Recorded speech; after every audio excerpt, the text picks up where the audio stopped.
Hello everyone, welcome to another video where we'll talk about Raspberry Pi 4, bare metal programming, all in assembly, and we'll keep moving towards our goal of eventually flashing on and off an LED light. So today what we're going to talk about is how to shut off all of the CPUs, and then after we do that we'll come back and change our code so that we shut off all of them except for one. The Raspberry Pi 4 actually has 4 CPU cores, and we only want one of them running so that the things that we program do what we expect them to do, so that we don't have one core turning something on and then another core turning it off all at the same time or something confusing. We want to try to keep it as simple as possible.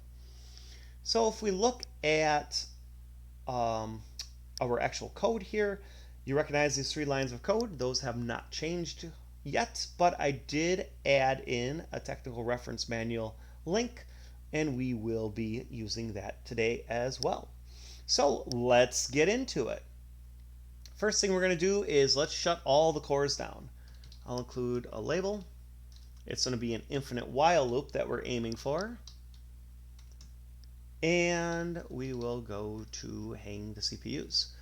So you might be wondering, what exactly do we have going on here? We have a label and we're going to that label infinitely, so we have an infinite while.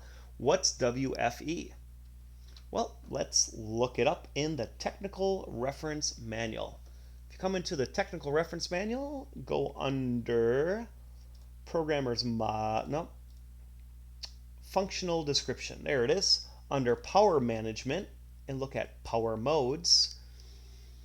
You can see that there are 4 different modes, well, technically 5 different modes. There's off, there's WF, and it has an X because it's WFI or WFE, then there's RET and on.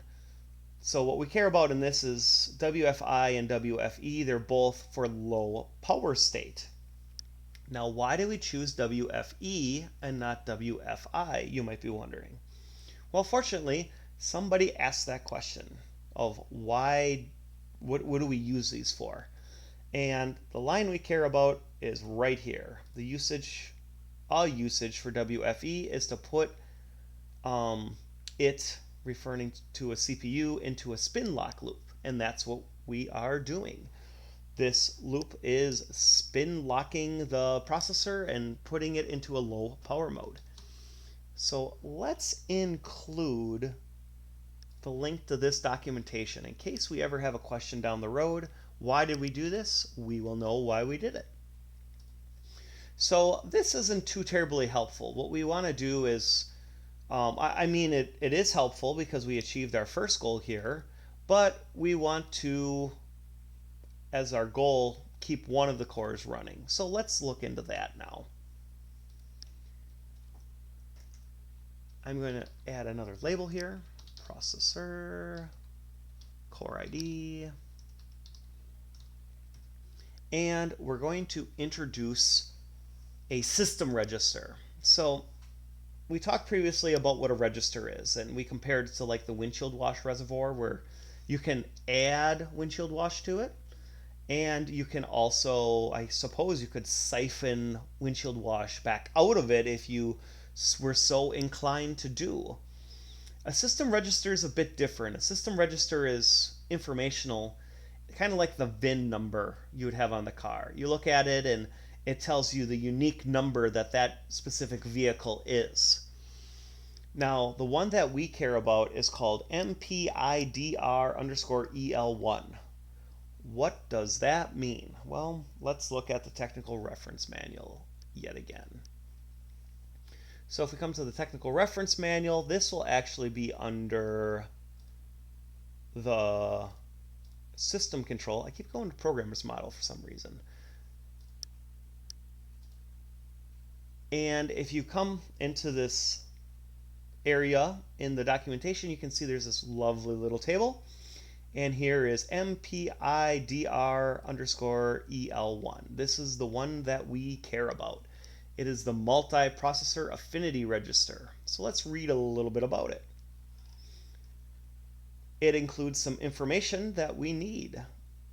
The part we care about is in bits 0 and 1, it's the CPU ID. And then there's a bunch of other data in there. It tells us things like if it's a single core system and whether there's a multi-threading type of approach and some other stuff that we don't necessarily care about at this time. The part we care about though is in bits 0 and 1. We care to know if the core ID that we're using is 0, 1, 2, or 3. The Raspberry Pi 4 does come with 4 different cores that will all fire up all at the same time and try to run our code. Now it even tells us how to work with this. So what we want to do is we want to get a copy of this into a register we can actually work with. And the way it says to do that is use MRS, and then we will use X0 in our case, and I'm going to copy this value into the clipboard so that I can use it here. So MRS, X0, and this value. Oh, that's the wrong order. There we go. And let's include a link to the documentation because we might want to know in the future.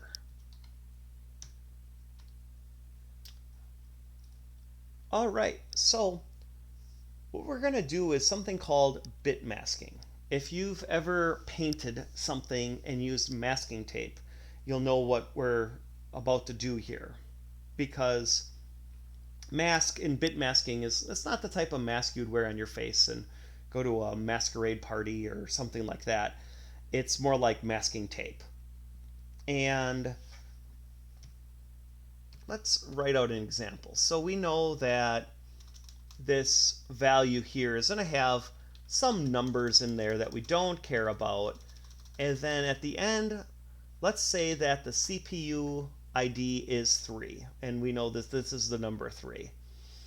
Well, we can't write the equivalent of if x0 equals 3 because it doesn't. It equals whatever this number is.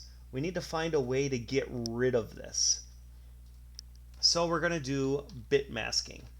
It's just like the masking tape in a painting project. We're going to, this is our tape. We're taping over this and we're painting everything. And when we peel the tape back off, whatever value is under the tape is it remains. It's there for us to use. Just like if you were to cover a fine oak windowsill or something with tape, and then even if you took a can of spray paint and painted everything around it, when you peel that tape off, that oak is going to be pristine. So that's our goal, to get rid of everything that is not under the tape. So the way we do this is using AND logic. So let's look at a truth table real quick. If I were to say to you, if it's Monday and it's January, you should go skiing. If this is a Monday row and this is a January column, if it's not Monday, well, that ruins it, so you're not going to go skiing. Well, let's say it is Monday, but it's not January, because remember, zeros can represent falses and ones can represent trues. So I said Monday and January. Yep, still can't do it. We'll say it is January, but it's not Monday. Finally, we have an example where it is Monday and it's January, and that gives us a 1. So what we want to do is we want to perform a bit mask, and we'll use AND. And what this will do is accomplish our goal, because 0 and 0 is 0, and we figured that out before. 1 and 0 is also 0. So that takes us all the way over to here. And we have a 1 and a 1 and a 1 and a 1.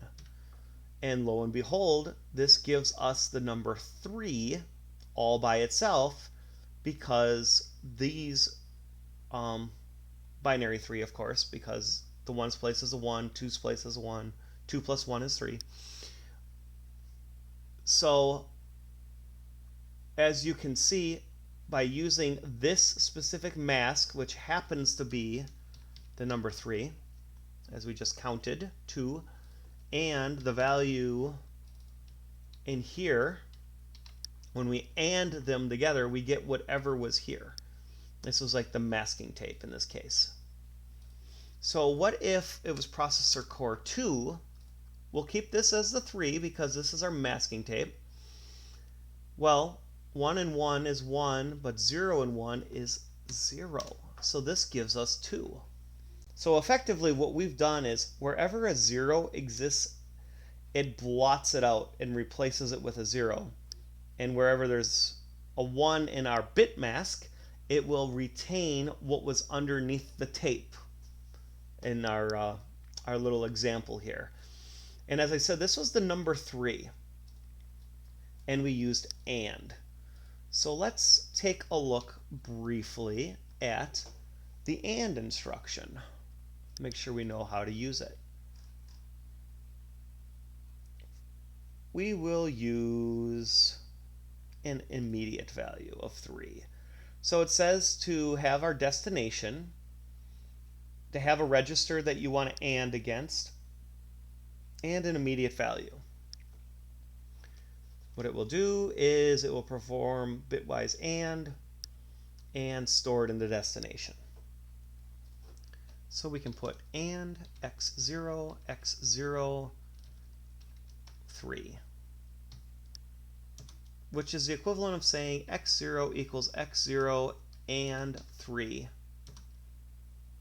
which gives us our core ID by itself.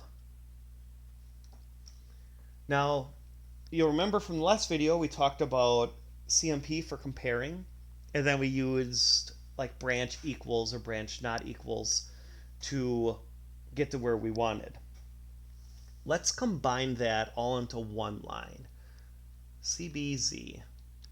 We'll do x0 and we'll go to a label called running.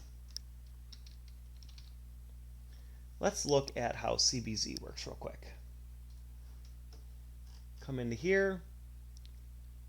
There's CBNZ and CBZ.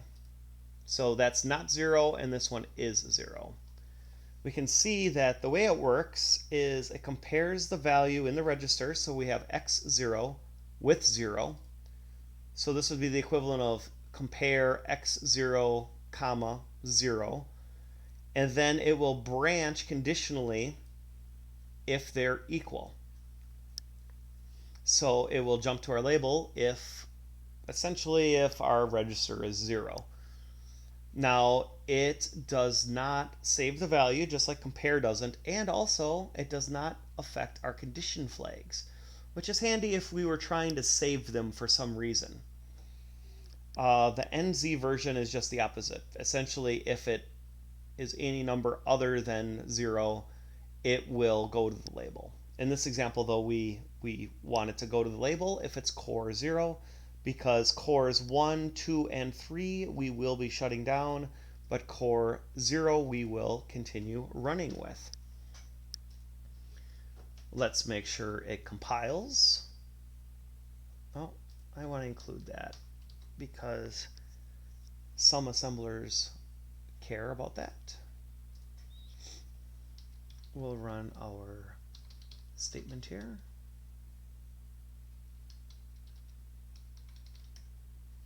And it compiles. All right, so believe it or not, we are a lot closer to accomplishing our goal now. We have only one of the cores running, only one processor running. The rest of them are in low power mode. And the logic we put below this label will actually be what we need to start to blink on and off like an LED light, for an example. So I hope you found this video educational and enjoyable. We look forward to seeing you in the next video.